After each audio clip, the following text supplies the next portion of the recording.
और यूपी में इस समय योगी फोर्स बदमाशों का काल बनी हुई है। हापुड़ से लेकर फिरोजाबाद तक मुठभेड़ के दौरान कई शातिर बदमाशों को योगी फोर्स ने सबक सिखाया। यूपी में ताबड़तोड़ एनकाउंटर से अपराधियों में खौफ पसर गया, क्योंकि कुछ अपराधी सीएम योगी की चेतावनी और योगी फोर्स के लगातार समझाने के बाद भी अपनी आदत से बाज नहीं आ रहे। ऐसे बदमाशों का योगी फोर्स अपनी अंदाज में इलाज करने में जुटी है।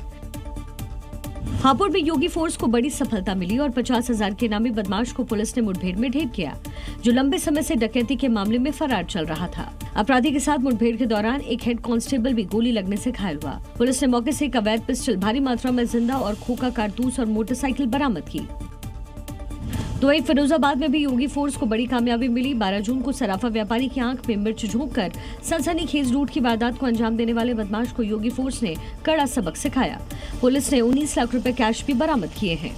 मुठभेड़ के दौरान मुख्य आरोपी सुमित उर्फ भूरा के पैर में गोली लगने से घायल हुआ, जबकि उसके दो साथी नीरज और कौशलेंद्र को भी पुलिस ने गिरफ्तार कर सलाखों के पीछे पहुंचाया। मतलब संदेश बिल्कुल साफ है, अपराध किया तो योगी फोर्स जहन्नुम से भी ढूंढ निकालेगी।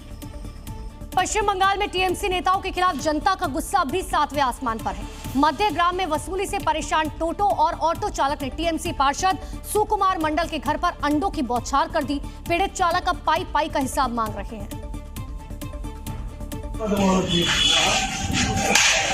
तस्वीरें मध्य ग्राम की है, जहां टीएमसी पार्षद सुकुमार मंडल के घर पर प्रदर्शनकारियों ने अंडों की बारिश कर दी।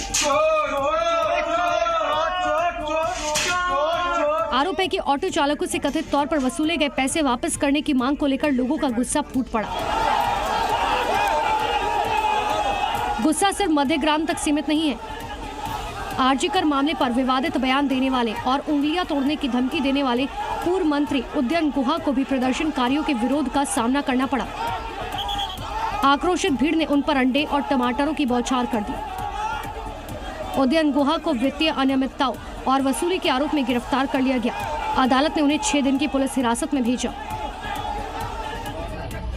लगातार सामने आ रही तस्वीरों से साफ है कि कटमनी और बदजुबानी से तंग आ चुकी जनता का सब्र पूरी तरह टूट चुका है। लोगों की भीड़ टीएमसी नेताओं को सबक सिखा रही है। और रांची में आरएसएस के दफ्तर पर हुए पेट्रोल बम हमले में जांच एजेंसियों को बड़ी सफलता मिली है। पुलिस ने दरअसल 3 आरोपियों को इस पूरे मामले में गिरफ्तार किया। जांच में खुलासा हुआ कि इस हमले के तार पाकिस्तान की खुफिया एजेंसी आईएसआई से जुड़े ऑपरेटिव और एक पाकिस्तानी गैंगस्टर आतंकी से जुड़े हुए हैं। तस्वीरों में नजर आ रहा शख्स अमन अंसारी है। नाम में अमन, लेकिन काम अशांति फैलाना। ये तस्वीर 16 जून की बताई जा रही है। फोटो में आरोपी अमन अंसारी हाथ में कांच की बोतल लिए हुए दिखाई दे रहा है, जिसका इस्तेमाल पेट्रोल बम बनाने में किया गया था। कुल 3 लोग गिरफ्तार हुए हैं, जिनका नाम सैफ अंसारी, अमन अंसारी और तीसरा सायम सुजान है। इसमें सैफ अंसारी के द्वारा बोतल फेंका गया था और अमन अंसारी जो है ये मूलतः इसी की प्लानिंग थी। रांची में आरएसएस दफ्तर पर पेट्रोल बम हमले की साजिश सिर्फ स्थानीय स्तर पर नहीं रची गई थी, बल्कि इसके तार पाकिस्तान में बैठे आईएसआई ऑपरेटिव हुसैन राणा और विदेश में बैठे पाकिस्तानी गैंगस्टर और आतंकी शहजाद भट्टी से जुड़ते दिखाई दे रहे हैं। पुलिस जांच में सामने आया कि गिरफ्तार आरोपी अमन अंसारी जब दुबई में काम करता था, तब उसकी पहचान हुसैन राणा और शहजाद भट्टी से हुई थी। पूछताछ में खुलासा हुआ कि अमन अंसारी से सबसे पहले कॉन्टैक्ट बोटेम ऐप के जरिए किया गया।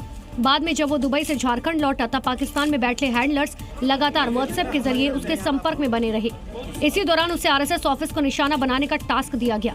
जांच एजेंसियां अब ये पता लगाने में जुटी हैं कि क्या इस साजिश के पीछे कोई बड़ा नेटवर्क भी सक्रिय था।